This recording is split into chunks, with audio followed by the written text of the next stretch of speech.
사사기 5장입니다. 원래대로라면 5장 1절에서부터 31절까지 봐야 되는데 두 부분으로 나눠서 보도록 하겠습니다. 오늘은 사사기 5장 1절에서부터 18절까지 말씀을 보도록 하십시다. 사사기 5장 1절에서 18절까지, 19절에서 31절은 다음 주 월요일에 보십시다. 이제 말씀을 읽겠습니다. 이날에 드보라와 아비나함의 아들 바락이 노래하여 이르되 이스라엘의 용솔자들이 용솔하였고 백성이 즐거이 헌신하였으니 여호와를 찬송하라. 너희 왕들아 들으라. 통치자들아 귀를 기울이라. 곧 내가 여호와를 노래할 것이요 이스라엘의 하나님 여호와를 찬송하리로다. 여호와여 주께서 세일에서부터 나오시고 에돔들에서부터 진행하실 때 땅이 진동하고 하늘이 물을 내리고 구름도 물을 내렸나이다. 신들이 여호와 앞에서 진동하니 저 시내산도 이스라엘의 하나님 여호와 앞에서 진동하였도다. 아나세 아들 삼갈의 날에 또는 야엘의 날에는 대로가 비었고 길에 행인들은 오솔길로 다녔도다. 이스라엘에는 마을 사람들이 그쳤으니 드보라가 일어나 이스라엘의 어머니가 되기까지 그쳤도다. 무리가 새 신들을 택하였으므로 그때 전쟁이 성문에 이르렀으나 이스라엘의 4만 명 중에 방패와 창이 보였던가. 내 마음이 이스라엘의 방백을 사모함은 그들이 백성 중에서 즐거이 헌신하였음이니 여호와를 찬송하라. 흰 나귀를 탄 자들, 양탄 자에 앉은 자들, 길에 행하는 자들아 전팔지어다. 활 쏘는 자들의 소리로부터 멀리 떨어진 물 깃는 곳에서도 여호와의 공의로우신 일을 전하라. 이스라엘에서 마을 사람들을 위한 의로우신 일을 노래하라. 그때 여호와의 백성이 성문에 내려갔도다. 깰지어다 깰지어다 드보라여 깰지어다 깰지어다 너는 노래할지어다. 일어날지어다 바락이여 아비나함의 아들이여 내가 사로잡은 자를 끌고 갈지어다. 그때 남은 귀인과 백성이 내려왔고 여호와께서 나를 위하여 용사를 치시려고 내려오셨도다. 에브라임에게서 나온 자들은 아말렉의 뿌리 박힌 자들이요 베냐민 백성들 중에서 너를 따르는 자들이요 마길에게서는 명령하는 자들이 내려왔고 스불론에게서는 대장군의 지팡이를 잡은 자들이 내려왔도다. 이사갈의 방백들이 드보라와 함께하니 이사갈과 같이 바락도 그의 뒤를 따라 골짜기로 달려 내려가니 루벤 시냇가에서 큰 결심이 있었도다. 내가 양의 우리 가운데 앉아서 목자의 피리 부는 소리를 들으면 어찌 됨이냐. 루벤 시냇가에서 큰 결심이 있었도다. 길르앗은 요단강 저쪽에 거주하며 다는 배에 머무림이 어찌 됨이냐. 아셀은 해변에 앉으며 자기 항만에 거주하도다. 스불론은 죽음을 무릅쓰고 목숨을 아끼지 아니한 백성이요 납달리도 들의 높은 곳에서 그러하도다. 아멘. 사사기 5장은 이제 말 그대로 1절에 나와 있는 내용대로 드보라와 아비노함의 아들 바락의 노래, 두 사람의 찬양, 이렇게 이름을 지을 수 있습니다. 오늘 이 찬양은 총 이제 두 부분으로 이루어져 있는데, 오늘 제가 읽은 1절에서부터 18절까지 말씀은 이스라엘 공동체의 절망적인 상황과 또한 그 당시 이스라엘 12지파의 여러 가지 상황, 그리고 철병거 900대에 맞서는 그들의 태도에 관해서 언급을 하고 있습니다. 또한 하반부인 19절에서부터 31절은 우리 하나님이 어떻게 그들을 이기게 하셨는지, 시스라 또한 가나안 왕 야빈을 어떻게 물리치시고 이스라엘 공동체로 하여금 승리하게 하셨는지 그 방법에 관해서 자세하게 나와 있는 내용이다. 5장을 보면 그 전에 바로 있었던 하솔왕 시스라의 그 전쟁의 그 이유와 그리고 과정, 그리고 하나님의 역사와 방법을 알 수 있는 이제 내용이다. 이제 이렇게 보시면 될 것 같아요. 그래서 오늘은 1절로부터 18절까지 이제 말씀을 보도록 하십시다. 자, 자, 먼저 6절입니다. 6절, 7절입니다. 아낫의 아들 삼갈의 날에 또는 야엘의 날에는 대로가 비었고 길의 행인들은 오솔길로 다녔도다. 이스라엘에는 마을 사람들이 그쳤으나 드보라가 일어나 이스라엘의 어머니가 되기까지 그쳤도다. 여기 보시면 아낫의 아들 삼갈, 야엘의 날에는 대로가 비었다. 길의 행인들은 오솔길로 다녔도다. 그래요. 이게 무슨 얘기일까요? 사람들은 보통 어떤 길을 좋아하나요? 구불구불한 길을 좋아하지 않죠. 여기서 말하는 오솔길은 우회하는 길, 돌아가는 길, 또는 좁고 협착해서 평소 사람들이 많이 다니지 않는 길을 그냥 오솔길이라고 얘기를 합니다. 대로는 말 그대로 우리 광화문 대로 뭐 이런 표현들을 쓰잖아요. 최소한 8차선 정도. 아무래도 거기에 사람들이 많이 다니죠. 여러 가지 교통편도 많이 다니고 그 길을 다니는 것이 정상적이고 당연한 거예요. 그런데 막상 길의 대로에 많은 사람들이 다녀야 하는데 그 큰 길에 사람이 없대요. 근데 그 사람이 어디로 몰리느냐? 오솔길로 모인답니다. 이스라엘 사람들이 자꾸 오솔길로 다닌대요. 왜 그럴까요? 철병거는 오솔길을 못 가요. 좁은데, 길이 울퉁불퉁한데. 시스라의 철병거 900대가 다니기 위해서는 큰 대로를 가야지요. 그래야지. 사람이 아니기 때문에. 마차인데, 말도 있는데, 어떻게 마차가 좁은 길, 오솔길을 다닐 수 있겠습니까? 그러니까 오늘 이 6절에 나오는 본문 말씀은 이스라엘 12지파 이 공동체가 시스라의 900대의 철병거를 피해 다녔다는 얘기죠. 그들과 싸우지 않은 거예요. 그들이 보이면 도망치기 바쁜 거죠. 어디로? 오솔길로 도망친 겁니다. 싸워야죠. 싸워야 되는데 그들은 차일 비일 미루거나 그 도전에 응하지 않습니다. 늘 도망다니기 바빠요. 우리의 신앙도 이들과 똑같을 때가 얼마나 많이 있는지 몰라요. 늘 도망다니는 신앙이 있고요. 대로에 서서 믿음으로 싸우는 신앙이 있습니다. 그런데 많은 경우에 보면 대로에 서 있지 않죠. 늘 오솔길로 다닙니다. 마주치면 어떡할까? 왜 우리가 경찰서가 어디 있나요? 대로에 있나요? 아니면 좁디 좁은 골목에 있나요? 파출소 말고요. 경찰서. 여기 원미경찰서만 하더라도 중동 대로에 딱하니 버티고 있잖아요. 여러분들이 죄를 진 범죄를 한 죄인이라면 어디로 다닐까요? 대로로 다닐까요? 아니면 경찰서 피해서 저쪽 오솔길로 다닐까요? 이스라엘 공동체는 이미 하나님 앞에서 죄를 졌다는 거예요. 그러니까 싸울 용기가 나지 않아요. 그래서 어떠한 상황이 닥쳐오면 늘 피해 다니기 바쁩니다. 나의 오솔길을 사람들은 찾기 마련이에요. 그래서 그 길은 닳고 닳습니다. 그런데 그 대로에는 정작 그 아무도 있지 않죠. 이 원래 대로가 누구의 것입니까? 이스라엘 거지요. 자기 땅인데. 그런데 거기 지금 뭐가? 철병거 900대가 그쪽으로 왔다 갔다 하는 거예요. 우리가 다녀야 할 길은 오솔길이 아니에요. 대로입니다. 8차선 이상의 큰 대로로 우리가 다녀야 합니다. 하나님이 우리의 길을 그 길로 부르셨어요. 가기도 편하고 꿈도 크게 보이는 장소죠. 그런데 우리는 오솔길로 갑니다. 자꾸 돌아가는 길을 찾아가요. 왜 그래요? 그들이 무서워서요. 싸우기 싫은 겁니다. 하나님이 나를 자꾸 귀찮게 하는 것 같아요. 그래서 늘 피해 다녀요. 오솔길로 피해 다녀. 철병거 900대를 만나면 어떡할까? 그들과 싸우면 어떡할까? 오솔길로 다니는 사람의 마음이 당당하겠습니까? 아니면 위축되어 있겠습니까? 늘 위축되어 있죠. 왜요?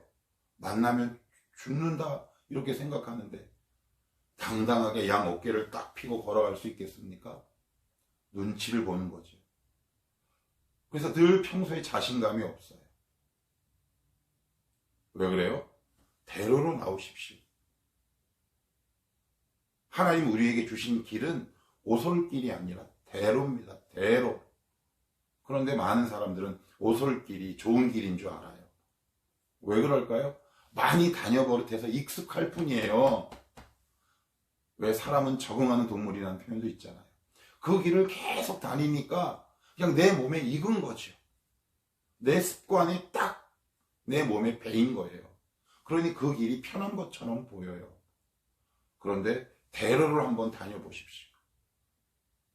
거기서 철병고 900대를 이기고 그 길을 한번 걸어가 보십시오. 다시는 오솔길 찾지 않지. 우리가 왜 자꾸 오솔길을 갑니까? 승리해본 경험이 없어요. 그 대로에서 철병고 900대와 맞서 싸워서 이겨본 경험이 없어요.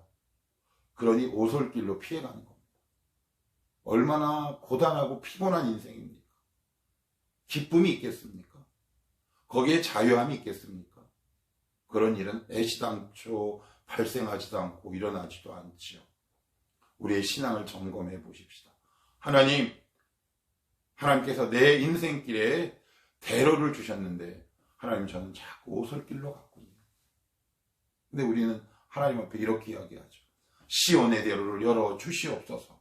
기도는 이렇게 하고 막상 다니는 길은 오솔길로 가. 그러면 하나님은 우리에게 뭐라고 물어보실까요? 너 정말 원하는 게 뭐냐? 시온의 대로요. 그러면 나와. 그러면 오솔길에서 나와. 불편하고 좁고 협착한 그 오솔길에서 나와. 그런데 나오라는 하나님의 명령과 음성에는 반응하지 않고 이렇게만 기도해요. 하나님 시온의 대로를 열어 주시옵소서. 이율배반적이고 하나님을 시험하는 거죠. 하나님 우리에게 맡겨주신 삶의 자리와 현장, 믿음의 선한 싸움들이 있습니다. 그 자리로 나오십시오. 그러면 우리는 평생 돌아갑니다. 평생 돌아가요. 그리고 나서는 이렇게 얘기하겠죠. 아, 잘 살았다. 잘 살긴 뭐가 잘 삽니까? 시온의 대로에서 있는 사람들이 오솔길로 다니는 사람들을 보면서 뭐라 그러겠습니까? 쟤네들 왜 저러고 살아? 이리 나와. 여기가 훨씬 넓고 다니기가 편해. 그래요. 원래 신앙의 길이 더 편한 거예요. 오솔길이 우리 몸에 익숙해서 편한 것처럼 생각해요. 우리는 그만큼 하나님과 친하지 않는다라는 반증일지 몰라요. 여러분에게 하나님이 오늘 초청하십니다. 오솔길로 다니지 말고 대로로 나와라. 내가 너에게 허락하고 맡겨준 믿음의 선한 싸움을 싸워라. 그리고 그 대로를 따라 쭉 걸어가라. 피해 다니거나 도망 다니지 마십시다. 기도해야 될 자리가 있다면 기도로 승부를 보십시오. 그것이 우리를 대로로 걸어가게 할 수 있는 힘입니다. 7절에도요. 이스라엘아 마을 사람들이 그쳤으니 나 드보라가 일어나 이스라엘의 어머니가 되기까지 그쳤도다. 마을 사람들이 그쳤다라는 말이 이게 무슨 말이에요? 이게 무슨 말일까요? 길에 사람이 없대요. 길에 사람이 꼭꼭 숨어서. 왜요? 시스라에게 죽을까봐, 시스라에게 약탈당할까봐. 언제까지? 드보라가 나타나기 전까지 그랬대요. 드보라가 나타나기 전까지는 그들은 집에 꼭꼭 숨어 있었죠. 자기만의 세계에 꼭꼭 갇혀 있는 겁니다. 우리 역시 마찬가지예요. 하나님을 만나기까지 길에 사람이 안 다녀요. 내가 다녀야 할 길을 다니지 않고 오솔길에 있거나 자기 집에 꼭 갇혀 있죠. 거기서 다 해결해요. 그거 얼마나 불편합니까? 얼마나 힘들겠습니까? 그 인생이 얼마나 피로하겠습니까? 누가 나타날 때까지? 드보라가 나타날 때까지. 우리를 내가 지금 몸담고 있는 집에서 나오게 하는 방법은 뭐가 있을까요? 드보라가 결국 바락에게 뭘 줬나요? 무기를 줬습니까? 말씀을 줬지요. 말씀 앞으로 나오셔야죠. 거기서 두 손 들고 기도하셔야죠. 하나님, 내가 만들고 세운 내 우상이라는 집에서 나오게 하옵소서. 나만의 세계에서 빠져나오게 하옵소서. 그 안에서는 제대로 된 삶을 살아갈 수 없어요. 이웃과의 교제도 없고 단절되고 우울하고 외롭고 왜 그 생활을 반복해야 합니까? 언제까지요? 드보라가 나올 때까지 그랬답니다.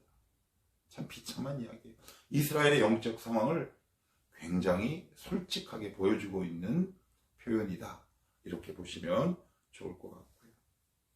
그러면 8절은 또 뭐라 그러냐? 무리가 새 신들을 택하였으므로 그때 전쟁이 성문에 이르렀으나. 이 모든 원인은 이스라엘 공동체가 새 신들을 택하였대요. 우상 숭배 때문에 그 전쟁이 온 거랍니다. 그러니까 모든 문제의 책임은 어디에 있어요? 나에게 있는 겁니다. 자신에게 있어요. 하나님에게는 없어요. 그러면 집에 갇혀 있다고 생각해 보십시오. 오솔길이라는 험한 길을 걸어가면서 사람들은 뭐라고 얘기하겠습니까? 우리는 뭐라고 하나님께 얘기하나요? 하나님 너무하신다. 하나님은 너무하시지 않습니다. 우리가 너무할 뿐입니다. 모든 책임은 이스라엘 공동체에게 있습니다. 나에게 있습니다. 하나님에게 있지 않습니다. 어떤 사람이 찬양합니까? 문제의 책임을 나에게 있고 하나님 앞에 나가 나의 이 모든 완악함과 죄 때문에 나에게 닥친 고난이 있었구나. 하나님 앞에 회개하는 사람이 찬양할 수 있지 않겠습니까? 오늘 제목이 뭐라고요? 드보라와 바락의 찬양. 이런 사람들이 찬양할 수 있다는 말이에요. 그리고 나서는 이 전쟁이 일어났을 때 전쟁에 응하는 이스라엘의 각 지파의 자세와 태도에 관해서 언급을 하고 있어요. 14절 말씀 보시면 에브라임에게서 나온 자들은 아말렉의 뿌리 박힌 자들이요. 베냐민은 백성들 중에서 너를 따르는 자들이요. 이 말씀이 이제 뭐냐면 에브라임 족속 가운데 아말렉 족속들이 많이 편입됐다라는 얘기예요. 그들이 과연 이스라엘 공동체를 위해서 전적으로 헌신할 수 있겠습니까? 어불성설이죠. 지금 그 말씀을 하고 있습니다. 또한 이제 어디를 보시냐면 17절로 한번 가볼게요. 길르앗은 요단강 저쪽에 거주하며 다는 배에 머무림이 어찌 되느냐. 길르앗은 요단 동편 루벤 갓 므낫세 반지파, 지리적인 한계 때문에 오지 못했다라는 얘기를 하고 있는 거예요. 그 다음에 다는 배에 머무림이 어찌 됨이냐. 그래요. 배에 머무른다라는 이야기는 단지파는 전통적으로 무역을 하는 지파예요. 그러니까 무역 때문에 바빠서 이 전쟁에 참여하지 못했다라고 이야기를 하고 있어요. 또한 17절 보시면 아셀은 해변에 앉으며 거기 항만에 거주하였도다. 해변에 앉으며, 여기서 해변은 목축, 해변가, 꼭 바닷가가 아니라 물, 이렇게 이해하시면 돼요. 농사와 목축을 하는 지파거든요. 그러니까 농사와 목축, 무역, 지리적인 것, 길르앗은, 그리고 루벤 지파 일부는 하나님이 주신 땅. 근데 여기서 한번 곰곰이 생각을 해보시면 이미 우리는 알고 있어요. 이스라엘 공동체를 향한 하나님의 축복, 예언이 있어요. 그러니까 여기서 언급된 모든 사항들은 하나님이 주신 거예요. 요단 동편에 루벤과 므낫세 반지파, 두 지파 반에 주신 그 길르앗이라는 그 땅. 되게 풍부한 땅이고 풍요로운 땅이죠. 그리고 아셀 지파도 그렇고 단 지파도 그렇고 다 하나님이 예언을 통해서 그들에게 주신 기업이고 축복이에요. 그런데 좀 이상하죠? 하나님이 주신 축복 때문에 하나님의 일을 못해요. 이게 참 인간의 역설이고 아이러니예요. 그들에게 그 모든 일을 할 수 있도록 허락하신 분이 누구신데요? 하나님 아닙니까? 그런데 하나님이 주신 것 때문에 결정적일 때 하나님의 일을 못해요. 아니, 그러면 이게 무슨 말입니까? 이게 뭐 말입니까? 막걸리입니까? 이게 무슨 얘기일까요? 시스라의 900 철병거를 보고 그들은 다양한 이유와 핑계를 대기 시작합니다. 우리 안에 이런 다양한 핑계가 있어요. 하나님, 저 이것 때문에 못하고요. 저것 때문에 못하고, 이것 때문에 안 되고, 이것 때문에 안 되겠는데. 들어보면 다 맞아. 다 맞아요. 그래서 속는 거잖아요. 그래서 우리는 지금껏 그렇게 살아왔잖아요. 자기 핑계와 정당성에 내 스스로가 나를 속였잖아요. 그 결과가 지금 우리의 몫이고요. 한탄하고 있는 겁니다. 한탄하고 있어요.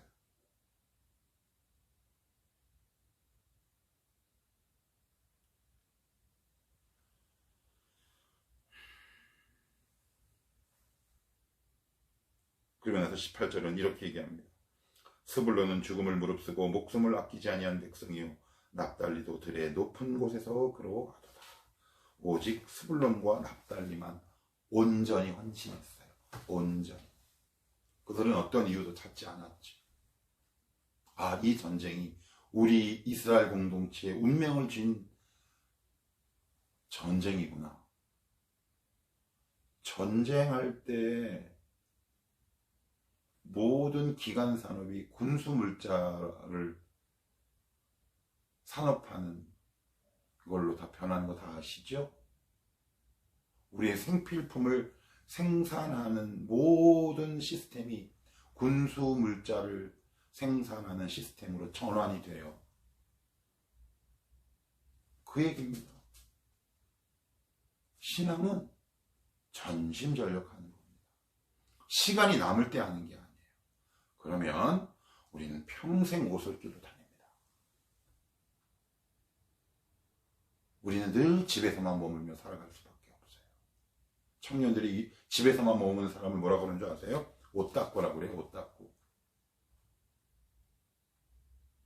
이 두 지파 때문에 결국 승리하게 되죠. 우리가 이 두 지파 안에 들어가기를 축복합니다. 여러 가지 이유와 핑계, 합리적인 이유와 그럴듯한 이유 때문에 하나님이 믿음의 자리로 초청할 때 머뭇하는 자들이 아니라 대로로 나오십시오. 거기에 그곳이 우리가 살아야 하고 우리가 걸어가야 할 나의 자리입니다. 오늘도 이 자리로 초청하시는 그 하나님의 초청과 부르심에 응답할 수 있는 저와 여러분이 되기를 축복합니다.